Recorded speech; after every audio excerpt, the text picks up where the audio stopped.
Sometimes we can get a little too carried away with world building and we end up wasting time on parts that we won't ever use. Waste of our time! Now, wasted time might sound a little too strong, but if you're never going to use those details that you're making, it kind of is, at least to begin with. So my first note to help tackle with the time sink that is world creation is to draw a map.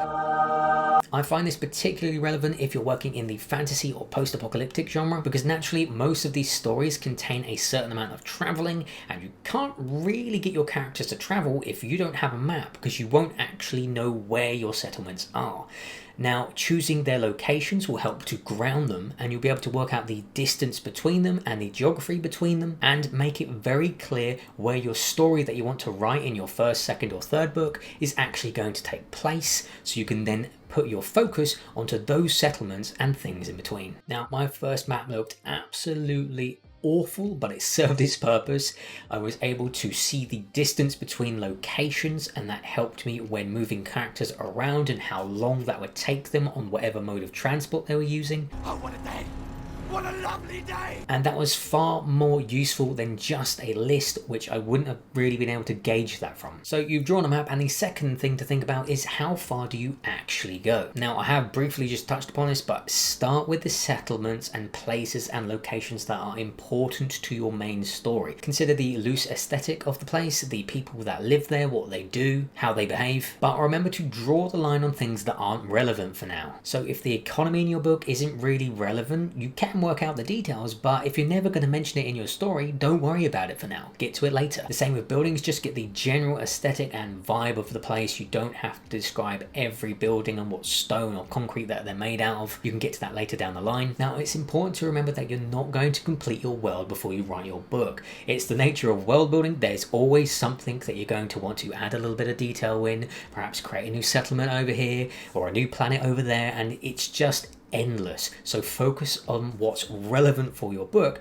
because if you just keep world building, you're never going to write your book, and no one's going to enjoy the world that you've created because you haven't got words on paper for your story. So you've drawn your map, you've worked out your locations or settlements that your main story is going to be around, and now is the time to start writing. And if immediately you start writing and suddenly you're in a place that you haven't developed yet, well, that's the perfect time to develop it then and there whilst you're writing as well. World building and then writing your novel isn't mutually exclusive. You're going to mix it up. So when you're writing your novel, if a character is in a place that you haven't really thought about before, that could be the time to add the details in. Or if you don't want to add the details in, you can always come back to it later. What I do when I write, I just put in big red letters, insert description of building or place here, and when I come round on my edit, I then fill in the details then, because I feel less pressure. I've got the draft out. Now I can go back in and add the details and develop the world and places that I know for sure are actually in my book. And on the same note, when you go over your draft, you might find that places actually need to be taken out. You don't want that scene in there anymore.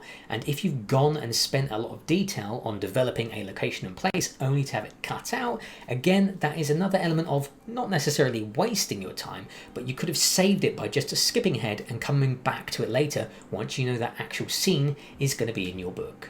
Now, all of this is just to try and help shimmy you along in writing your book, and that's not saying that details are a bad thing, but I know from experience that adding too much detail to places before I'd started writing was absolutely a waste of my time, because I have places that I have not got in any of my books or planned books, with Disarray, which is the second book, Displaced, which was the first book, and the unnamed third book that I'm yet to actually write. I've got locations that I've developed and written about in Scrivener that they're never gonna be in the story, and that's because I was developing the world before I had the story. And yes, that is a really good thing to do because it adds sort of a sense of realism. You can drop your characters in and there's already an established world that your characters actually react to instead of just making up as you go along. But there's a definite line that you can find to make sure you don't go off creating places that will never be relevant. So again, it's not that details are bad, it's just finding that line of creating a world that is near and around your story and not getting too sucked into the world creation that you completely completely forget about your novel and end up just building a world for a few years. So just remember, when you do get to writing, you can add details, you can come back to it later, it's down to you. You can mix and match world building with writing your novel. They're not mutually exclusive, but what you can't move around is the lack of words that you've got because you've just been solely doing world creation instead. So get your words down onto paper or your computer and get writing your book. Anyway, that's it for this video. Feel free to check out my Ko-fi page for the latest updates, or you can check out these 2 videos that will be in the link in the description below, which are to do with how to name fictional places and also more tips to creating a post-apocalyptic world.